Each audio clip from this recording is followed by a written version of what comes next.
मैं Dharmendra Verma online study with DK में आपका बहुत बहुत स्वागत करता हूं। आज हम बात करने वाले हैं रीट एग्जाम में विगत 5 वर्षों में पूछे गए पर्यावरण अध्ययन के प्रश्न। यहां पर 2011, 12, 15, 17 और 18 में जो रीट एग्जाम हुई थी दोस्तों, उसमें पूछे गए पर्यावरण अध्ययन के यहाँ पर 15 से 20 प्रश्न आपको मिलने वाले हैं। काफ़ी इंपॉर्टेंट हैं, व्याख्या सहित आपको बताया जाएगा। यहाँ पर इतने कम प्रश्न इसलिए लिए गए हैं क्योंकि यहाँ पर जब मैं इनकी व्याख्या बताऊंगा तो वीडियो कुछ ज़्यादा लंबा हो जाएगा, इसलिए कम प्रश्नों को रखा गया है। आपको एक प्रश्न में जितने भी और प्रश्न बन रहे हैं उन सभी प्रश्नों को आपको बताया जाएगा, तो आपको स्किप नहीं करना है, वीडियो को पूरा देखना है और अंत में हमें जरूर बताना है कि जो आज का वीडियो है वो आपको कैसा लगा। तो यहाँ पर पहला प्रश्न है, राजस्थान का राज्य पक्षी कौन सा है? ये 2011 का प्रश्न है। गोडावण है, मोर है, गिद्ध है या फिर सारस है? जहाँ तक मुझे लगता है आप सभी को पता होगा कि जो राजस्थान का राज्य पक्षी है वो गोडावण होगा। इससे संबंधित दोस्तों जितने भी प्रश्न बन रहे हैं उनकी हम यहाँ पर चर्चा कर लेते हैं। जैसे कि मैंने आपको बताया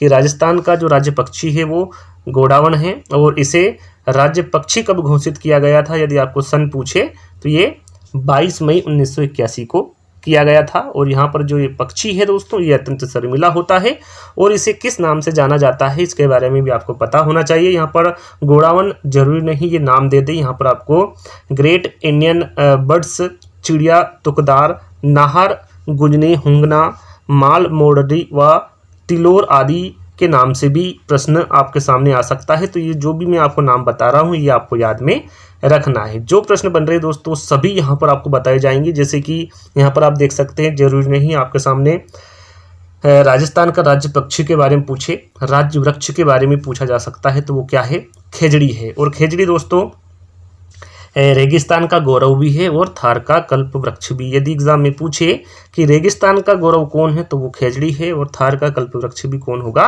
खेजड़ी होगा। इसका वैज्ञानिक नाम भी पूछा जा सकता है, तो इसका वैज्ञानिक नाम आप देख सकते हैं प्रोसेसिस सिनेरेरियो इसका दोस्तों खेजड़ी का वैज्ञानिक नाम है, तो आपको इसका वैज्ञानिक नाम भी रखना है। यदि आपको ये वीडियो डबल से नहीं देखनी तो आप स्क्रीनशॉट ले सकते हैं, बाद में कभी भी इसको पढ़ सकते हैं। तो यहाँ पर देखिए, अब बात करते हैं कि जो राज की वृक्ष है खेजड़ी, उसे कब घोषित किया गया था राज्य वृक्ष? तो इसे 1983 को किया गया था। यहाँ पर आप देख सकते हैं।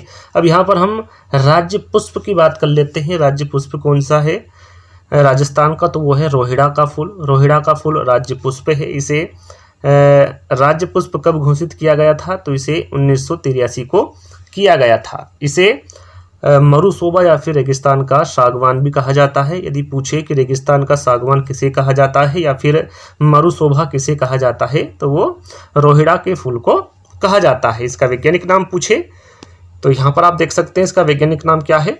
टिकोमेला अंडुलेटा। ये रोहिड़ा का वैज्ञानिक नाम है, आपको याद रखना है। इसका स्क्रीनशॉट ले सकते हैं आप। अब यहाँ पर राज्य पशु के बारे में भी पूछा जा सकता है। तो पहले क्या था? चिकारा था, लेकिन अब क्या है? ऊंट है। यहाँ पर देखिए, चिकारा के बारे में पूछे कि इसे राज्य पशु कब घोषित किया गया था? तो ये 1981 को किया गया था। यहाँ एंटीलोप प्रजाति का एक मुख्य जीव होता है। इसका वैज्ञानिक नाम पूछे तो यहाँ पर आप देख सकते हैं गजेला। गजेला इसका वैज्ञानिक नाम है। और चिंगारे को छोटा हरिण के उपनाम से भी जाना जाता है। यदि एग्जाम में पूछे कि छोटा हरिण को किस नाम से जाना जाता है, चिकारे को किस उपनाम से जाना जाता है, तो वो छोटा हरिण के नाम से जाना जाता है। यहाँ पर देखिए, अब बात करते हैं कि जो ऊंट है उसे कब घोषित किया गया? पहले क्या था? राज्य पशु चिकारा था, उसके बाद ऊंट को घोषित किया गया था। 2014 में इसे घोषित किया गया था। राजस्थान का जो राज्य पशु होगा वर्तमान में वो ऊंट होगा। ये आपको याद रखना है। पहले कौन था? चिंगारा था और अब कौन है? ऊंट है। इसे कब घोषित किया गया था राज्य पशु? तो इसे 2014 को घोषित किया गया था। किसे? ऊंट को। चलिए, अब यहाँ पर राज्य गीत के बारे में हम देख लेते हैं। राज्य गीत कौन सा है राजस्थान का? तो ये केसरिया बालम आयोनी पधारो म्हारे देश, ये राज्य गीत है राजस्थान का। इस गीत को सर्वप्रथम उदयपुर की मांगी बाई के द्वारा गाया गया था। इस गीत को किसके द्वारा गाया गया था? मांगी बाई के द्वारा गाया गया था। ये कहाँ की थी? उदयपुर की रहने वाली थी। सर्वप्रथम इस गीत को इन्होंने गाया था। इस गीत को अंतर्राष्ट्रीय स्तर पर बीकानेर की अल्लाह जिल्ला बाई के द्वारा गाया गया था। यदि पूछे कि अंतर्राष्ट्रीय स्तर पर इस गीत को किसके द्वारा गाया गया था, तो ये अल्लाह जिल्ला बाई के द्वारा गाया गया था। अल्लाह जिल्ला बाई को राज्य की मरु कोकिला भी कहा जाता है। यदि पूछे आपसे कि राजस्थान की मरु कोकिला किसे कहा जाता है, तो वो अल्लाह जिल्लाबाई को कहा जाता है। इस बात का ध्यान भी आपको रखना है। चलिए अब राजस्थान का राज्य नृत्य के बारे में देख लेते हैं। इसके बारे में तो आप सभी को पता होगा, घूमर है। राजस्थान का राज्य नृत्य कौन सा होगा, घूमर होगा। घूमर केवल महिलाओं द्वारा किया जाने वाला नृत्य है। इस राज्य नृत्य का सिरमौर, जिसको हम मुकुट कहते हैं, ये राजस्थानी नृत्यों की आत्मा कहा जाता है। यदि पूछे कि राजस्थान नृत्यों की आत्मा किसे कहा जाता है घूमर में, तो वो मुकुट या फिर सिरमौर को कहा जाता है। ये आपको ध्यान में रखना है। चलिए राज्य शास्त्रीय नृत्य के बारे में पूछे तो देखिए यहाँ पर आपको ध्यान देना है कि राज्य नृत्य पूछा गया है या फिर राज्य शास्त्रीय नृत्य पूछा गया है, दोनों में अंतर है। तो यहाँ पर राज्य शास्त्रीय नृत्य के बारे में पूछे तो वो है कथक। कथक उत्तरी भारत का प्रमुख नृत्य है। यदि पूछे कि ये कहाँ का प्रमुख नृत्य है, तो ये उत्तरी भारत का प्रमुख नृत्य है कथक। इसका मुख्य घराना भारत में लखनऊ है तथा राजस्थान में उदयपुर है। यहाँ पर देखिए भारत में पूछे तो वो है लखनऊ में और राजस्थान में कहाँ पर है, जयपुर में। कथक के जन्मदाता भानुजी महाराजा को माना जाता है। यहाँ पर पूछे कि कथक के जन्मदाता किसे माना जाता है, तो वो भानुजी महाराज को माना जाता है। अब यहाँ पर राजस्थान का राज्य खेल के बारे में हम जान लेते हैं। देखिए यहाँ पर जितने भी प्रश्न बन रहे हैं उन सभी को लेकर आ रहा हूं, तो आपको एक लाइक तो बनता है, वीडियो को लाइक करना है, आपको अपने दोस्तों के साथ इसको शेयर करना है। राजस्थान के राज्य खेल के बारे में पूछे तो वो है बास्केटबॉल। बास्केटबॉल को राज्य खेल का दर्जा कब दिया गया था, तो ये 1948 को दिया गया था। चलिए दूसरे प्रश्न पर आते हैं। दूसरा प्रश्न काफ़ी इंपॉर्टेंट है, यहाँ पर आप देख सकते हैं, ये भी एग्जाम में पूछा गया है। निम्नलिखित में से कौन सा सम्मिलित नहीं है, बॉम्बे नेचुरल हिस्ट्री सोसाइटी, भारतीय वनस्पति सर्वेक्षण, भारतीय वन्यजीव संस्थान या फिर राष्ट्रीय वनस्पति अनुसंधान संस्थान। इसमें आपको बताना है कि कौन सा सम्मिलित है। सॉरी, प्रश्न को आपको ध्यान से पढ़ना है। निम्नलिखित में से कौन सा सम्मिलित है, इसके बारे में आपको बताना है। तो यहाँ पर देखिए सबसे पहले यहीं पर देख लेते हैं। इसमें हमारा जो राइट आंसर होगा वो बी वाला होगा, यानी कि भारतीय वन्य संरक्षण सर्वेक्षण। ये कहाँ पर है, ये कोलकाता में है। यहाँ पर बॉम्बे नेचुरल हिस्ट्री सोसाइटी नई दिल्ली में नहीं होगा, भारतीय वन्यजीव संस्थान कोयम्बटूर में नहीं है, राष्ट्रीय वनस्पति अनुसंधान संस्थान ये भी जोधपुर में नहीं है। अब बात करते हैं यहाँ पर नहीं है तो कहाँ पर है, इनकी डिटेल में हम चर्चा करेंगे। तो यहाँ पर आप देख सकते हैं, सबसे पहले हम बॉम्बे नेचुरल हिस्ट्री सोसाइटी के बारे में हम जानकारी आपको देंगे। इसका संक्षिप्त नाम क्या है, BNHS। यहाँ पर यदि आपसे बॉम्बे नेचुरल हिस्ट्री सोसाइटी नहीं दे और BNHS यहाँ पर आपको दे दे तो भी आपको ध्यान रखना है ये बॉम्बे नेचुरल हिस्ट्री सोसाइटी ही होगा। और इसका संस्था पूछे कि इसकी संस्था कहाँ पर है, तो इसकी संस्था बॉम्बे नेचुरल हिस्ट्री सोसाइटी की संस्था मुंबई में स्थित है। इसकी स्थापना कब की गई थी, इसकी स्थापना 1883 को की गई थी। भारतीय वनस्पति सर्वेक्षण का मुख्यालय कहाँ पर है, तो इसका मुख्यालय कहाँ पर है, कोलकाता में। जैसा कि मैंने बताया वो राइट आंसर होगा आपका। इसकी स्थापना के बारे में पूछे तो इसकी स्थापना 1990 में हुई थी। और भारतीय वन्यजीव संस्थान के बारे में यहाँ पर आप देख सकते हैं ये कहाँ पर स्थित है, तो ये देहरादून में कहाँ पर है, उत्तराखंड में। उत्तराखंड के देहरादून में स्थित है भारतीय वन्यजीव संस्थान। इसकी स्थापना कब की गई थी, तो इसकी स्थापना 1906 में की गई थी। और अब बात करते हैं, देखिए यहाँ पर आप देख सकते हैं कि भारतीय वन्यजीव संस्थान के संस्थापक के बारे में यदि पूछे तो ये VB साहरिया है। भारतीय वन्यजीव संस्थान के संस्थापक कौन हैं, तो वो VB साहरिया है। इसके बारे में आपको जानकारी होना चाहिए। अब हम लास्ट में बात करते हैं राष्ट्रीय वनस्पति अनुसंधान, इसका जो संस्थान है वो कहाँ पर स्थित है, तो ये लखनऊ में स्थित है। तो जो प्रश्न में पूछा गया था वो सारी जानकारी आपको दे दी गई है। तो आपको चाहे तो आप इसका स्क्रीनशॉट ले सकते हैं या फिर इसको अपनी कॉपी में भी आप अपने कॉपी में भी इनको आप लिख सकते हैं। तो यहाँ पर देखिए तीसरा प्रश्न है, भारत में बाल श्रम को प्रतिबंधित करने के लिए बाल श्रम या फिर निषेध एवं विनिमय अधिनियम किस वर्ष में पारित किया गया, 1938, 1988, 1986 या फिर 2017। काफ़ी इंपॉर्टेंट है, तो याद रखिएगा निषेध एवं विनिमय जो अधिनियम है दोस्तों ये 1986 वर्ष में पारित किया गया था। अब यहाँ पर जितने भी इंपॉर्टेंट है यहाँ पर देखिए प्रश्न बन रहे हैं उन सभी को लिया गया है। तो यहाँ पर आप देख सकते हैं, सबसे पहले तो देख लीजिए कि बाल श्रम निषेध दिवस के बारे में पूछा जाता है कि यह कब मनाया जाता है, तो ये 12 जून को मनाया जाता है। यदि एग्जाम में पूछे कि बाल श्रम निषेध दिवस कब मनाया जाता है, तो ये 12 जून को मनाया जाता है। भारत में 19 में सरकार द्वारा 1979 में सरकार द्वारा बाल मजदूरी को खत्म करने के उपाय के रूप में गुरुपाद स्वामी समिति का गठन किया। यहाँ पर देखिए पूछा जाता है कि 1979 में कौन सी समिति का गठन किया गया था बाल मजदूरी को खत्म करने के लिए, तो ये गुरुपाद स्वामी समिति का गठन किया गया था। गुरुपाद स्वामी समिति की सिफारिशों के आधार पर बाल मजदूरी या फिर प्रतिबंध एवं विनिमय अधिनियम को 1986 में लागू किया गया। यहाँ पर देखिए इसका उपाय मतलब इस पर सोच विचार कब किया गया था 1979 में, लेकिन लागू कब किया गया था, इसे 1986 में लागू किया गया था। आपको ये सन याद रखना है, सन आपको केवल 1986 से ही याद रखना है।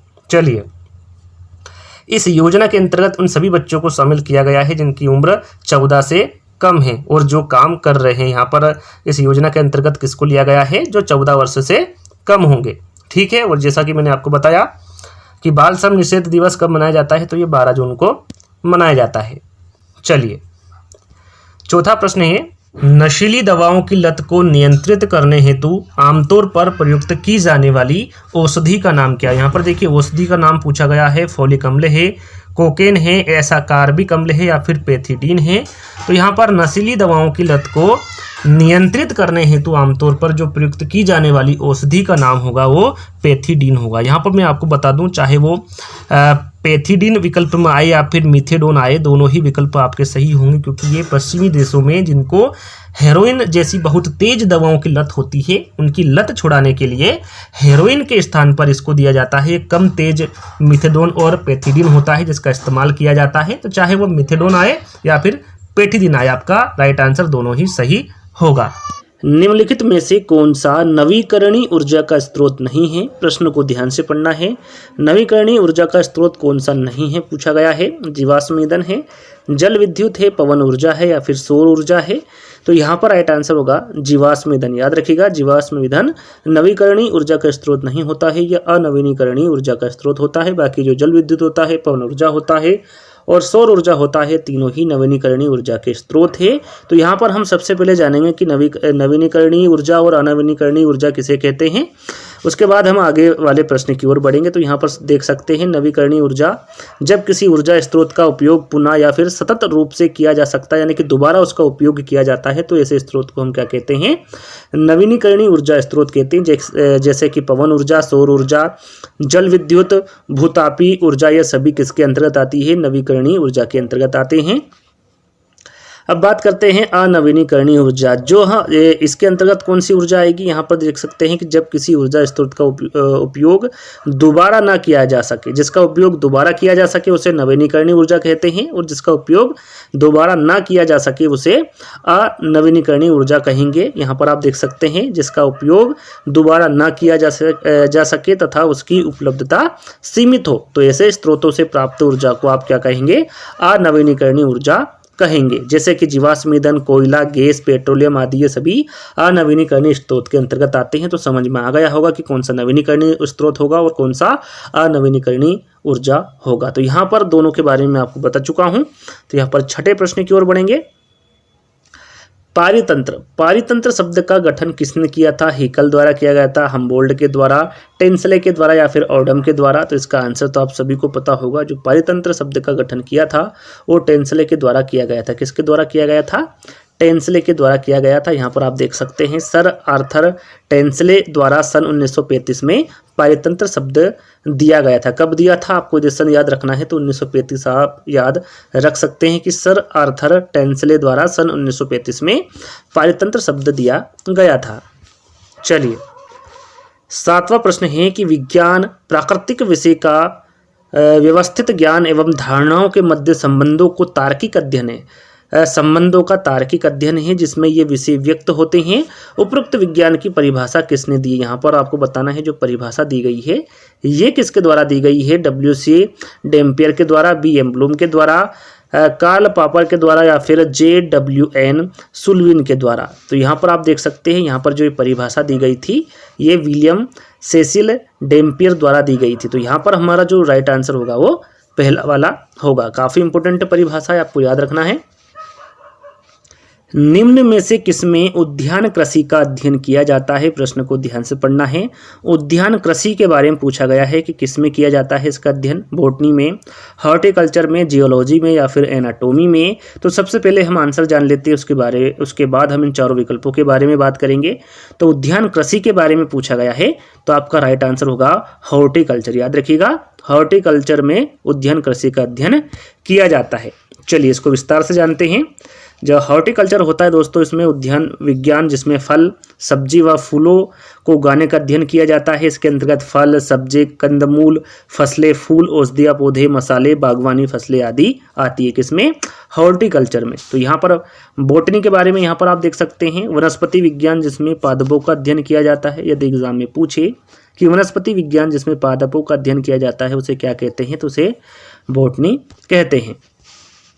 चलिए यहाँ पर जियोलॉजी और एनाटॉमी के बारे में भी आपको पता होना चाहिए। जियोलॉजी भूविज्ञान जिसमें पृथ्वी संबंधी अध्ययन किया जाता है, वो किस में किया जाता है? जियोलॉजी में किया जाता है। एनाटॉमी का पूछे तो शरीर रचना विज्ञान जिसमें शरीर के अंग व प्रत्यंग का मतलब होता है शरीर का हर एक अंग की रचना का अध्ययन किया जाता है किसमें? एनाटॉमी में। तो याद रखिएगा, एनाटॉमी में शरीर रचना विज्ञान जिसमें शरीर के अंग व प्रत्यंग की रचना का अध्ययन किया जाता है। जियोलॉजी में भूविज्ञान जिसमें पृथ्वी संबंधी अध्ययन किया जाता है। और यहाँ पर हम बॉटनी के बारे में जाने तो ये वनस्पति विज्ञान जिसमें पादपों का अध्ययन किया जाता है। और हॉर्टिकल्चर के बारे में तो आपको पहले इस प्रश्न में ही बता चुका हूँ कि उद्यान विज्ञान जिसमें फल, सब्जी व फूलों को उगाने का अध्ययन किया जाता है, जिसके अंतर्गत आप देख सकते हैं फल, सब्जी, कंदमूल फसलें, फूल, औषधीय पौधे, मसाले, बागवानी फसलें आती है। चलिए, भारत में बाल विवाह निरोध अधिनियम किस वर्ष पारित किया गया था? 2006 में, 2008 में, 2011 में या फिर 1997 में? तो याद रखिएगा, भारत में जो बाल विवाह निरोध अधिनियम पारित किया गया था वो 2006 में पारित किया गया था। कब किया गया था? 2006 में पारित किया गया था। चलिए यहाँ पर हम शुरू से इसको विस्तार में जानते हैं कि बाल विवाह पर रोक संबंधी कानून सर्वप्रथम कब पारित किया गया था। यदि एग्जाम में पूछे कि बाल विवाह पर रोक संबंधी कानून सर्वप्रथम कब पारित किया गया था, तो ये 1929 में किया गया था। कब किया गया था? 1929 में। थोड़ा और डिटेल में हम इसको जानते हैं। बाल विवाह की कुप्रथा पर रोक लगाने के लिए अजमेर जो कि राजस्थान में है के श्री हरविलास शारदा ने 1929 में बाल विवाह निरोधक अधिनियम प्रस्तावित किया। कब किया था? ये 1929 में किया था। इन्हीं के नाम पर शारदा एक्ट नाम प्रसिद्ध हुआ था। आगे हम और जानते हैं, जो गवर्नर जनरल व वायसराय लॉर्ड इरविन के समय में दिसंबर 1929 में केंद्रीय असेंबली द्वारा पारित किया गया तथा शारदा एक्ट के नाम से प्रसिद्ध हुआ, क्योंकि इनका नाम क्या था? शारदा के नाम से ये जो एक्ट है ये प्रसिद्ध हुआ, हरविलास शारदा के नाम से ही। और यह अधिनियम 1 अप्रैल 1930 से पूरे देश में लागू हुआ। यह अधिनियम कब लागू हुआ? तो याद रखिएगा, यह अधिनियम 1 अप्रैल 1930 से पूरे देश में लागू हुआ। शारदा एक्ट में जो प्रारंभ में बालिकाओं और बालक की जो विवाह की न्यूनतम आयु थी वो कितनी थी? तो यहाँ पर आप देख सकते हैं 14 वर्ष बालिकाओं की विवाह की न्यूनतम आयु थी और उसके बाद जो बालक की न्यूनतम आयु थी वो 18 वर्ष इन्होंने तय की थी। चलिए, उसके बाद संशोधन हुआ था 1940 में, जिसमें न्यूनतम आयु जो बालिका है उसकी बढ़ाकर कितनी कर दी गई थी? 15 वर्ष कर दी गई थी। उसके बाद फिर संशोधन किया था 1978 में। इसके द्वारा इस कानून के तहत बालिकाओं के लिए विवाह की न्यूनतम आयु कितनी कर दी गई? 18 वर्ष कर दी गई। और बालकों की आयु कितनी वर्ष कर दी गई? 21 वर्ष कर दी गई। फिर इस संशोधन किया गया था इस कानून में और एक कानून बना दिया गया था जिसमें अभिभावकों जो बाल विवाह को समर्थन प्रदान करता है उसे दंडित करने का इन्होंने प्रावधान कर दिया गया था, जो कि संशोधन 1992 में हुआ था। उसके बाद में जो ये एक्ट शारदा एक्ट है दोस्तों, इसको समाप्त कर दिया था। कब किया था? तो ये 2006 में किया था। केंद्र सरकार द्वारा 2006 में शारदा एक्ट को समाप्त कर दिया गया और नया अधिनियम पारित किया जिसका नाम है बाल विवाह निरोध अधिनियम 2006, जो कि 1 नवंबर 2007 से लागू किया गया। अब इसमें न्यूनतम आयु क्या है? न्यूनतम आयु वही है 21 वर्ष बालकों की आयु है और 18 वर्ष बालिका की आयु है, जो कि आप सभी को इसके बारे में पता है। तो यहाँ पर जो अधिनियम बनाया है, जो नया अधिनियम है 2006 में जो बनाया गया है बाल विवाह निरोध अधिनियम, इसके बारे में मैं आपको संपूर्ण जानकारी दे चुका हूँ। आपको इन सभी बातों का ध्यान रखना है। निम्नांकित में से कौन सा सरल उत्तक नहीं है? यह प्रश्न रीट एग्जाम में पूछा गया है। अन्य टेट एग्जाम में प्रश्न पूछा गया था कि निम्नलिखित में से कौन सा जटिल उत्तक है। यहाँ पर मैं बता दूं, प्रश्न में चाहे पूछे कि कौन सा सरल उत्तक नहीं है या फिर कौन सा जटिल उत्तक है, और चारों विकल्पों में जाइलम दे तो आपका आंसर क्या होगा? जाइलम, क्योंकि जाइलम एक प्रकार का जटिल उत्तक है। यहाँ पर आप देख सकते हैं, और ये जाइलम जड़ों से पानी व खनिजों को पौधे के विभिन्न भागों तक पहुंचाता है, और ये 4 प्रकार की कोशिकाओं से मिलकर बना होता है। कौन कौन सी 4 प्रकार की कोशिका है?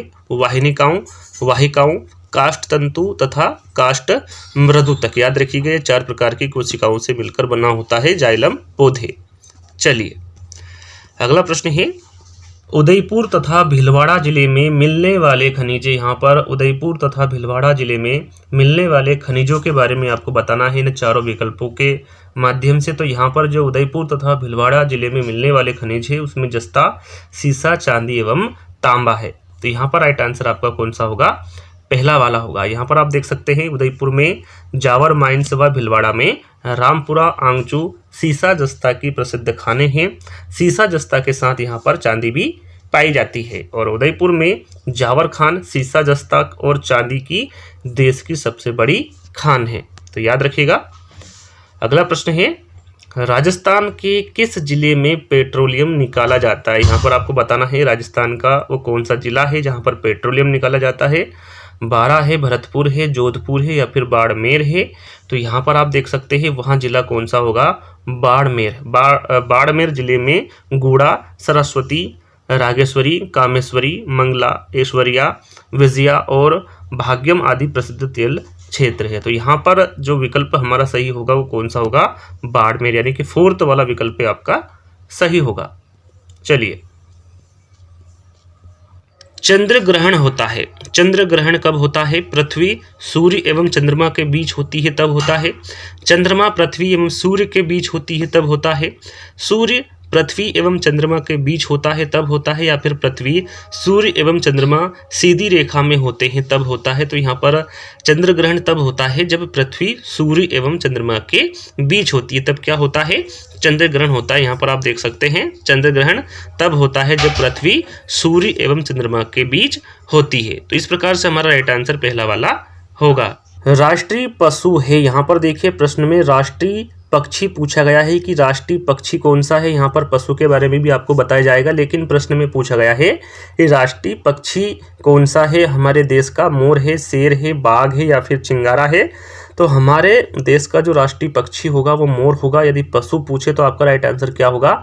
बाघ होगा। इनकी सारी जानकारी आपको दी जाएगी। यहाँ पर राष्ट्रीय पक्षी के बारे में पूछा गया है तो मोर हमारा राइट आंसर होगा। यदि पूछे कि जो मोर है दोस्तों इसे राष्ट्रीय पक्षी कब घोषित किया गया था, तो इसे 1963 में किया गया था राष्ट्रीय पक्षी घोषित। यदि इसका वैज्ञानिक नाम पूछे तो आपको पता होना चाहिए, पावो क्रिस्टेटस इसका वैज्ञानिक नाम है मोर का। यहाँ पर देखिए हम अन्य महत्वपूर्ण राष्ट्रीय प्रतीक और चिन्ह के बारे में जानेंगे, क्योंकि जरूरी नहीं पक्षी या फिर पशु के बारे में ही एग्जाम में पूछे। तो यहाँ पर भारत की राष्ट्रभाषा कौन सी होगी? हिंदी होगी, देवनागरी लिपि। भारत की राष्ट्रपिता कौन सी है? भारतीय है। भारत का राष्ट्रपिता कौन है? तो वो महात्मा गांधी है। भारत की राष्ट्रीय नदी के बारे में पूछे तो वो कौन सी है? गंगा है। भारत का राष्ट्रीय वाक्य कौन सा है? तो वो सत्य में जयते हैं। भारत का सर्वोच्च राष्ट्रीय पुरस्कार कौन सा है? तो वो भारत रत्न है। भारत की राष्ट्रीय मुद्रा कौन सी है? तो वो है रुपया है। भारत का राष्ट्रीय पक्षी कौन है? तो वो मोर है। भारत की राष्ट्रीय मिठाई के बारे में पूछे तो वो कौन सी है? जलेबी है। भारत का राष्ट्रीय फल कौन सा है? तो वो है आम है। याद रखिएगा, भारत का राष्ट्रीय फल के बारे में पूछे तो वो कौन सा होगा? आम होगा। राष्ट्रीय पेड़ हमारा बरगद है। भारत की राष्ट्रीय योजना कौन सी है? तो वो पंचवर्षीय योजना है। भारत का राष्ट्रीय फूल के बारे में पूछे तो वो कमल का फूल है। भारत का राष्ट्रीय जलीय जीव कौन सा है? तो वो है डॉल्फिन। भारत का राष्ट्रीय खेल आप सभी को पता है हॉकी है। भारत का जो राष्ट्रीय खेल होगा वो हॉकी होगा। भारत की राष्ट्रीय विदेश नीति कौन सी है? तो वो गुटनिरपेक्ष है। और भारत का राष्ट्रीय पशु कौन सा है? तो वो है बाघ। तो जो मैंने आपको यहाँ पर चिन्ह बताए हुए हैं वो सभी आपको याद करना है, काफ़ी इंपॉर्टेंट है। तो अगले प्रश्न की ओर बढ़ते हैं। राजस्थान के लोगों का मुख्य व्यवसाय, यहाँ पर देखिए मुख्य व्यवसाय पूछा गया है। राजस्थान के लोगों का खनन है, बेकरी है, मुर्गी पालन है या फिर कृषि है। तो जो राजस्थान के लोगों का मुख्य व्यवसाय होगा वो कृषि होगा। क्या होगा? कृषि है। राजस्थान के लोगों का मुख्य व्यवसाय, यहाँ पर देख सकते हैं, ये कृषि पर निर्भर रहते हैं। कितने प्रतिशत? 73% जनसंख्या राजस्थान की। तो याद रखिएगा कृषि इनका मुख्य व्यवसाय होगा। चलिए, राजस्थान में निम्न में से किस स्थान पर शक्कर बनाने का कारखाना नहीं है? प्रश्न को ध्यान से पढ़ना है। शक्कर बनाने का कारखाना कहाँ पर नहीं है? यहाँ पर इन चारों विकल्पों के माध्यम से आपको बताना है। तो यहाँ पर आपका राइट आंसर होगा उदयपुर। यहाँ पर देख सकते हैं उदयपुर। उदयपुर में चीनी बनाने का कारखाना नहीं है। बाकी जो तीनों विकल्प हैं यहाँ पर आप देख सकते हैं, केशवराय, पाटन, निम्बाहेड़ा और भोपाल सागर, इन तीनों में ही चीनी बनाने का कारखाना है। लेकिन जो उदयपुर है यहाँ पर चीनी बनाने का कारखाना नहीं है। तो आपका तीसरा वाला जो विकल्प रहेगा वो सही होगा। चलिए, अंतिम प्रश्न है कि ठगी अथवा अनुचित व्यापारिक व्यवहार होने पर हमें शिकायत करनी चाहिए। प्रश्न को एक बार फिर दोहरा लेते हैं। ठगी अथवा अनुचित व्यापारिक व्यवहार होने पर हमें शिकायत कहाँ पर करनी चाहिए? किसको करनी चाहिए? उपभोक्ता संरक्षण मंच को, जिला मुख्यालय को, तहसील को या फिर ग्राम पंचायत को? तो राइट आंसर आपका होगा उपभोक्ता संरक्षण मंच को। यहाँ पर इसके बारे में आपको पूरी जानकारी देंगे। ठगी अथवा अनुचित व्यापारिक व्यवहार होने पर हमें शिकायत उपभोक्ता संरक्षण मंच को करनी चाहिए। तो यहाँ पर आप देख सकते हैं, इसके बारे में हमने आपको डिटेल में समझाया है। उपभोक्ताओं के हित के संरक्षण के लिए प्रत्येक जिला मुख्यालय पर जिला उपभोक्ता मंच स्थापित किए गए हैं। अब यहाँ पर देखिए, उपभोक्ता संरक्षण कानून 1986 क्या है, इसके तहत आप क्या क्या कर सकते हैं। तो यहाँ पर आप देख सकते हैं कि देश में उपभोक्ताओं के अधिकारों की रक्षा कर उन्हें व्यापारियों व उत्पादकों के शोषण से बचाने, उपभोक्ताओं की शिकायत का त्वरित निराकरण करने एवं उन्हें त्वरित, सस्ता एवं सरल न्याय उपलब्ध कराने हेतु संसद द्वारा 24 दिसंबर 1986 को उपभोक्ता संरक्षण कानून पास किया गया। यदि एग्जाम में पूछे कि उपभोक्ता संरक्षण कानून कब पास किया गया, तो ये 1986 को किया गया था। 15 अप्रैल 1987 को जम्मू कश्मीर को छोड़कर समस्त भारत में इसे लागू किया गया था। उपभोक्ता संरक्षण अधिनियम 1986 के तहत संपूर्ण देश में एक त्रिस्तरीय अर्धन्यायिक व्यवस्था स्थापित की गई, जिसमें शीर्ष, जिसको हम राष्ट्रीय बोलते हैं, राष्ट्रीय स्तर पर उपभोक्ता संरक्षण हेतु राष्ट्रीय आयोग, यहाँ पर आप देख सकते हैं, थोड़ा सा ध्यान दीजिएगा। यहाँ पर देखिए, राष्ट्रीय स्तर पर उपभोक्ता संरक्षण हेतु राष्ट्रीय आयोग, राज्य स्तर पर राज्य उपभोक्ता संरक्षण, राज्य स्तर पर राज्य उपभोक्ता संरक्षण आयोग एवं जिला स्तर पर जिला उपभोक्ता मंच गठित किए गए। यहाँ पर आपको राष्ट्रीय, राज्य और जिले स्तर पर आपको पता होना चाहिए कि राष्ट्रीय स्तर पर राष्ट्रीय आयोग, राज्य स्तर पर राज्य उपभोक्ता संरक्षण आयोग एवं जिला स्तर पर जिला उपभोक्ता मंच गठित किए गए हैं। इस अधिनियम के अंतर्गत केंद्रीय, राज्य और जिला स्तर पर उपभोक्ता संरक्षण परिषदें स्थापित करने का प्रावधान है, जो कि उपभोक्ताओं के अधिकारों की रक्षा करने वाली सलाहकारी संस्था है। यहाँ पर देखिए, उपभोक्ता संरक्षण अधिनियम 2019 के बारे में भी जान लीजिए, जो कि काफ़ी इंपॉर्टेंट है, इससे संबंधित प्रश्न पूछे जाएंगे। यहाँ अधिनियम 1986 के उपभोक्ता संरक्षण अधिनियम का स्थान लिया है, या फिर कह सकते हैं कि इसमें सुधार किया गया है और उसका नाम क्या रख दिया गया है? उपभोक्ता संरक्षण अधिनियम 2019। संसद ने खाद्य एवं उपभोक्ता मामलात मंत्री श्री रामविलास पासवान द्वारा प्रस्तुत नए उपभोक्ता संरक्षण अधिनियम 2019 को 6 अगस्त 2019 को पारित कर दिया गया। कब पारित किया था इसको? 6 अगस्त 2019 को पारित किया था। यह बिल लोकसभा द्वारा 30 जुलाई को एवं राज्यसभा द्वारा 6 अगस्त 2019 को पारित किया गया। इस बिल पर राष्ट्रपति की स्वीकृति 9 अगस्त 2019 को प्राप्त हुई थी। कौन सी? उपभोक्ता संरक्षण अधिनियम 2019 की 9 अगस्त 2019 को प्राप्त हुई थी राष्ट्रपति की स्वीकृति। तो यहाँ पर देखिए, टोटल 17 प्रश्न लिए थे जो कि रीट एग्जाम में पूछे गए हैं। तो आज का जो वीडियो है वो आपको कैसा लगा, आपको कमेंट्स के माध्यम से बताना है। यदि इसी प्रकार के वीडियो आपको और चाहिए तो आप हमें कमेंट्स के माध्यम से बता सकते हैं। तो जल्दी दोस्तों हम नई वीडियो में मिलेंगे, जब तक के लिए धन्यवाद।